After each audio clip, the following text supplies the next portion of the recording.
What is it like finding the balance between modern action, but also designing for the 80s, 90s classic action movies that this series is trying to channel? That's a great question. Yeah, I guess it's really based on the characters too and the story, how we design the action. I think that's our blueprint, our outline. And then we start to put the questions out to the creators, like, what about this?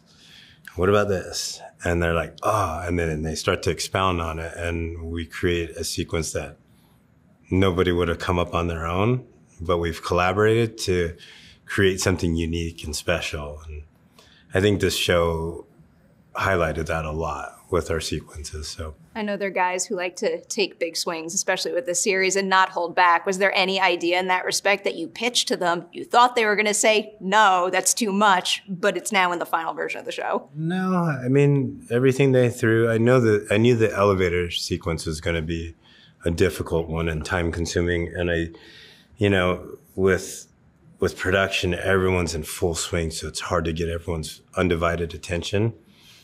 And especially because the set had to be built out and it's smaller than a real elevator shaft. And that creates safety issues on my side. So a lot of testing happened. In fact, our co-coordinator, Josh Kimball, was left back in Albuquerque to test the sequence. While I came here to scout the sequences that needed to be shot here in Vegas, from the car chase to, mainly the car chase, like, how are we going to pull this off? But there's a lot of little pieces, connective pieces that needed to tie in with the stuff we shot in Albuquerque. All the hard work that went into that elevator sequence, spot on. So right good. on. What a good build right there. All right. So Kevin, I was doing a little IMDb stalking, and I noticed a lot of your credits are, maybe a little more grounded in serious films. So what was it like bringing some authenticity to a series that leans a little more, absurd comedy? It was great. It was a great opportunity for me. And I like to think I have a relatively good sense of humor. But says who? Yeah, right. I think it actually the script and everything, that's what kind of brought me in. Coming off of a show like Jack Ryan, very serious stuff going on, and then I read the first 4 episodes of this, and I'm just busting a gut laughing and going, okay, I definitely want to be part of this show. It's going to be a good opportunity, a good time to be on a good crew, and not take things too serious, I love how I pitched the question that way. And the first thing I thought, it was like, yeah, Fast and Furious movies. Those are really grounded and serious, right? Yeah, right. I love those movies so much. Marcus, for you, what do you find more challenging?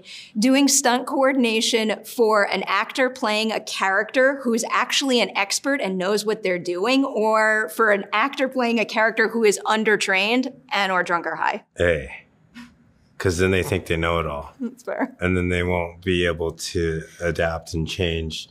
And it might be something just with camera, like a directorial thing.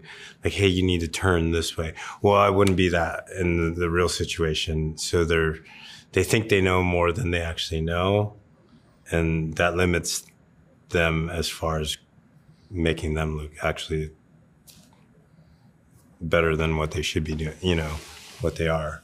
So can you break down any specific styles that you pinpointed for, I guess in particular, Ava, McKnight, Gomez, and Trunk, just to differentiate their fighting styles in a way that maybe reflects who they are and their past training? Okay, let's start with Nick's character, McKnight. I think he's the heart and soul of the team, but he's also, he's the guy that he's the Energizer Bunny. He takes a lick and he keeps on ticking, which makes him like Brad Pitt in Fight Club. He's always getting smashed. And, hit me again.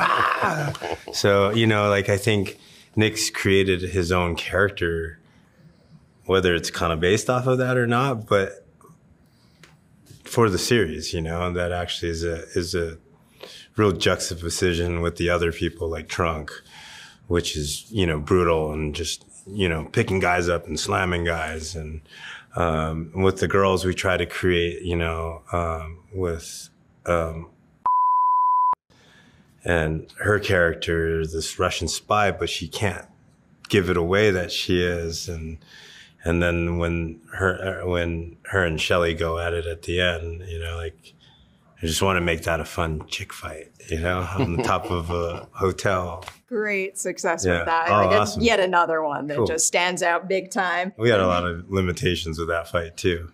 Yeah. Literally every single thing you pull off in this show seems like there's a million production limitations that I don't know how you overcome, but that's why you work with guys like that, because they know what they're doing. And it's a good crew. I mean, it's a crew that learns to work together and tick well together, and where one drops something, the rest of them pick it up, and we keep running with that ball like rugby. Makes all the difference. And I really do believe you kind of feel that radiating off the screen in the finished product and the quality of it.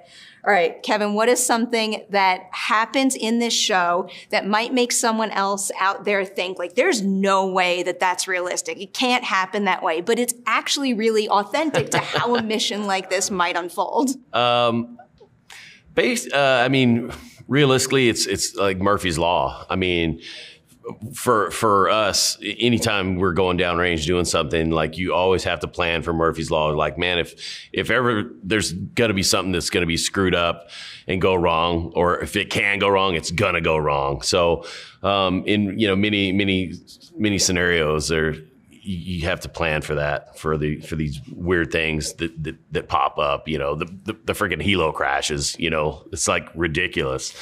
And and the writing was phenomenal. You know, it was just like one wrench after another being thrown into this script, you know, and I think it's awesome, you know, and to kind of piggyback what Marcus was saying about the cast and the crew and everybody, you know, I think it was a testament to things would get dropped, and it's great because I think the storyline, everybody was all invested into the show, and they're sitting there looking at it going, oh my God, I can't wait to see what happens next. So it's like, you know, everybody fought hard to make things work and, you know, come together as a crew in the end. It was a phenomenal experience. All right, I'll end with this one to highlight the cast a little. So let's say you, as in real you are called upon to find a bomb in Las Vegas. You could pick 2 actors from this ensemble to be on your elite special forces team. Which 2 actors do you choose and why? The actor, not their characters. You can start. Oh, shit. I would pick Nick for sure. As you know, Nick's. I'm excited to see where Nick's career is going to go. He's, you know, I've worked with Pratt and Wahlberg and Krasinski, dudes like that are major action stars, and I see Nick in that same trajectory. And I don't know who else I would pick. Maybe Gomez, just because. I mean, always going to need a sniper, you know, I think. Yeah, I'm going to go with those 2. Good team there. Yeah. I'm going to go with Eugene. Curveball, I like it. Eugene and Anastasia. I'm not going to go the jokes. I'm going to go the complete opposite. Nice. Like it. Eugene's because he's a father, you know, and he's fighting for his daughter. You know, he's doing everything for her to save the world, or save Vegas, but really to save his daughter. So he's the straight-laced guy that gets high and has to figure it out. You know, Anastasia, because she's that chameleon that blends in and switches for her needs. And those are the dangerous ones, you know, the father and the chameleon. Yeah. I like it. That's I great. like it. I wasn't ready for that. I'll take it though. That plot, another plot shift. Season 2, There you go. alongside the 2 of them. I'll watch it.